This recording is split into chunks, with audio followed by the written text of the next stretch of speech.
Diana Nayeli 的故事是关于一件任何不懈追求。她在青少年时期就开始了长距离游泳。1975年，她以26岁的年龄，在7小时57分钟内游遍了曼哈顿岛的周边水域，获得了全国性的关注。然而，她在自传中声称自己是第一位完成这项挑战的女性，这一点后来被证实并非事实。纵使如此，她对游泳的热情从未减退。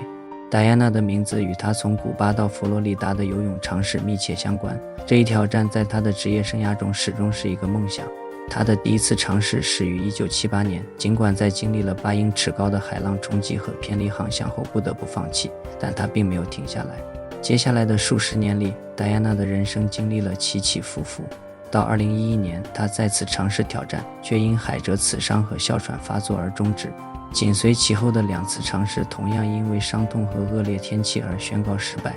最终2013年，戴安娜在她64岁高龄时再次出发，这一次她带着深刻的人生经验和坚定的决心。她穿着全身防刺水衣和定制的硅胶面罩，用了52小时54分钟18秒完成了110.86英里的距离，不仅完成了挑战，还刷新了纪录。在这一过程中，她的团队使用了电子鲨鱼避障设备，并有专业的潜水员随队，确保她的安全。尽管她在游泳期间确实遇到了鲨鱼，但她安全到达了佛罗里达的沙滩，获得了世界的瞩目。戴安娜的故事不仅仅是关于游泳的记录，还关乎个人挑战和心理创伤的克服。她曾在青少年时期遭受了游泳教练的性侵犯，这段经历给她留下了长远的影响。尽管她经历了深刻的身体和情感创伤，但她选择公开自己的经历，为其他遭受性侵的人提供了力量和希望。她的教练 Bonnie Stowe 在戴安娜重新开始开放水域游泳生涯时成为了她的教练，而戴安娜则曾是 Bonnie 的健身教练。